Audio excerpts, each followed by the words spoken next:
Student, good morning. Here see some question based on the property of the determinant.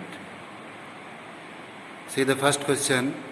Without expanding, prove that determinant sin alpha plus delta sin beta cos beta sin beta plus delta sin gamma cos gamma sin gamma plus delta is equal to 0. And question second.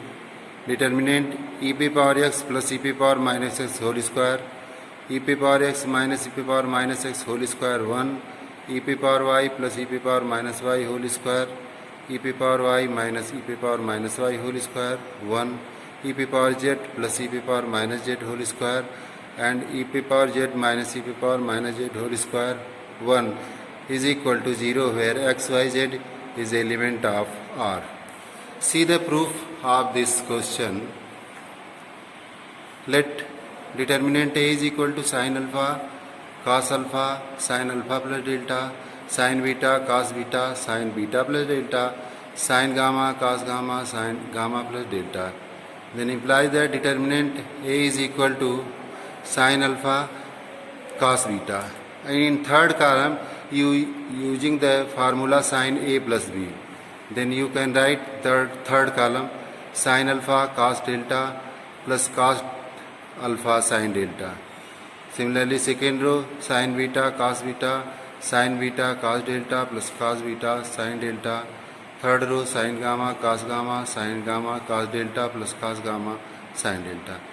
Next, determinant A is equal to sin alpha cos delta sin beta cos beta sin beta cos delta sin gamma cos delta plus sin alpha cos delta sin beta cos beta sin delta sin gamma cos gamma sin delta.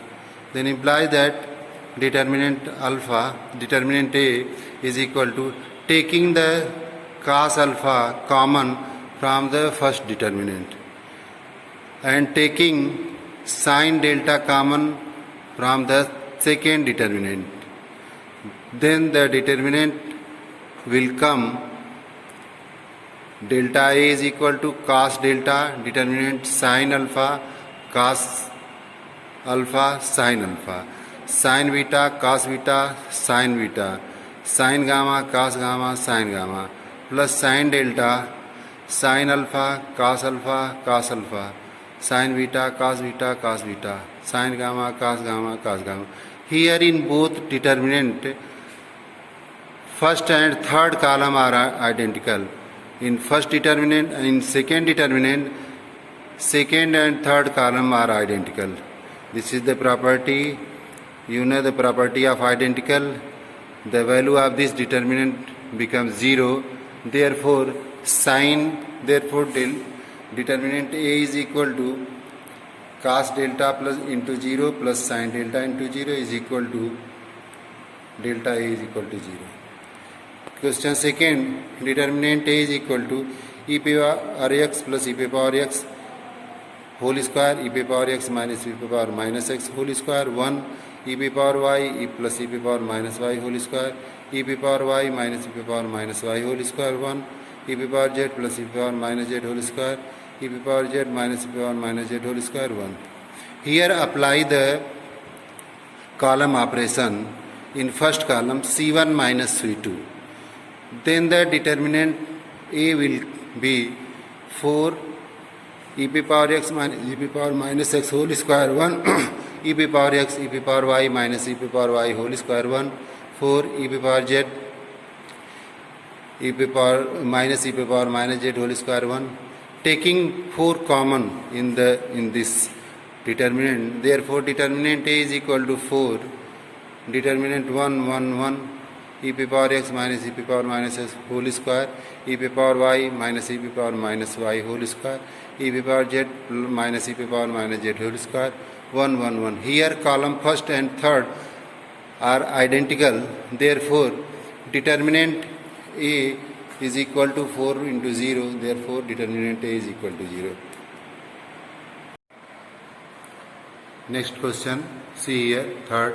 If delta 1 is equal to determinant of A, B, C, X, Y, Z, P, Q, R, and delta 2 is equal to q minus by minus p a minus x r minus c z. Then prove that delta 1 is equal to minus delta 2. And question 4th, if m is element of natural number and m is greater or equal to 2, then prove that 1 determinant 1 1 1 m c1 m plus 1 c1 m plus 2 c1 m c2 m plus 1 c2 m plus 2 c2 is equal to 1. See the proof of the question 3rd. Since delta 2 is equal to q minus b y minus p a minus x, taking minus 1 common from second row, then the determinant delta 2 is equal to minus 1, determinant q minus by p minus ax r minus cz.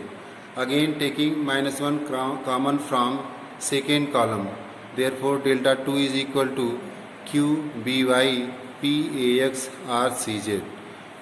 Interchange row and column, therefore delta 2 is equal to q pr bac y x z. Again interchange the column c1 and c2, therefore delta 2 is equal to minus 1 pqr x abc x y z. Again interchange r1 and r2, therefore delta 2 is equal to abc pqr x y z. Again interchange r1 and r3, therefore delta 2 is equal to minus 1 times determinant abc x y z pqr. Therefore delta 2 is equal to minus delta 1. So delta 1 is equal to minus delta 2. This is the proof of the question number 3rd. Question 4, you solve himself.